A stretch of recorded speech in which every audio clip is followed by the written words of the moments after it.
Now, Medakyapi, Alicia Swimmer, Machiapi Sto, Nahani Yuha, Chante Washdea, Nape, Chuzape. Hello, relatives. My name is Alicia Swimmer, and I greet you with a good-hearted handshake. I am a Sicangu, Oglala Lakota Wia, born and raised in Haisapa Wakan and the Rosebud Reservation in South Dakota. My Oyate is the Oĉeti Šakowiŋ, who are Lakota, Dakota, and Nakota of the Great Plains on Turtle Island. I'm enrolled in the Rosebud Sioux tribe. My presentation today is a research proposal for my reservation. I named it Wiĉozani with a question mark. The meaning of Wiĉozani is basically the health and well-being of all of our relatives, not just our people that we know, but like the plants, the animals, the air, the water, everything around us that sustains life. The Rosebud Reservation drinking water comes from Mni Šošé, which is the Missouri River. The questions that I have for this is basically how the back-end oil industry in North Dakota has effect on the drinking water on the Rosebud Reservation. The Mni Wiĉoni Rural Water Project was enacted by Congress in 1988, and that was to provide drinking water from the Missouri River to 3 reservations and central areas of South Dakota that use it for farming and the cattle industry, livestock.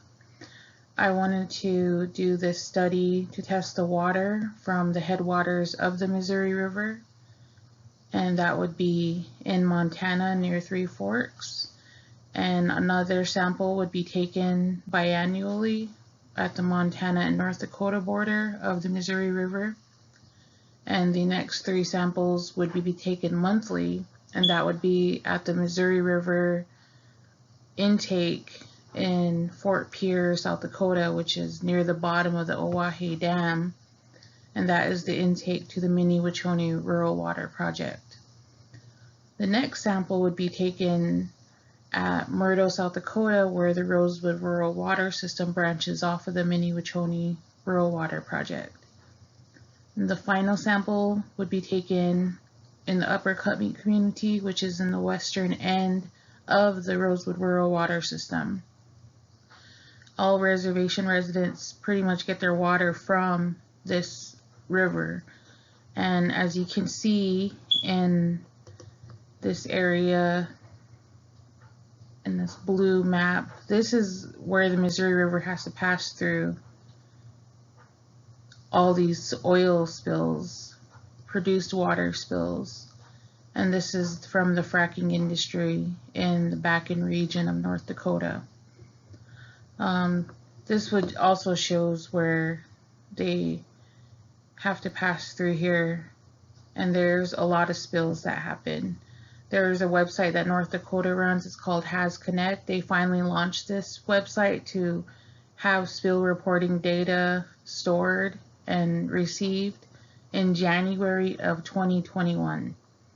Even though the fracking industry has been in effect in North Dakota since about 2005. So I would like to compare the samples by water testing and the spill data to figure out how many of the 1,084 chemicals that the EPA has found in produced water samples, and I want to search for 50 of the chemicals that are known to be human carcinogens and the levels of those chemicals, because the Rosebud Reservation drinks that water. And in the treaties of 1851 and 1868, the federal government of the United States of America made treaties with my nation saying that we have control of the river and treaty territory, which would basically be the southern end of South Dakota all the way up into North Dakota, almost to Bismarck. And we have it from East Bank to the west of our reservation land. So I think that they have a responsibility to follow the treaties by saying that we have sole undisturbed use of the river, and we need to be able to manage it and hold industries accountable that are polluting the river, there isn't any proprietary information out there because they're protected by the government, so they're not required to disclose their recipes that they're putting in, as well as the spills. So when they spill something, we don't know what we're looking for.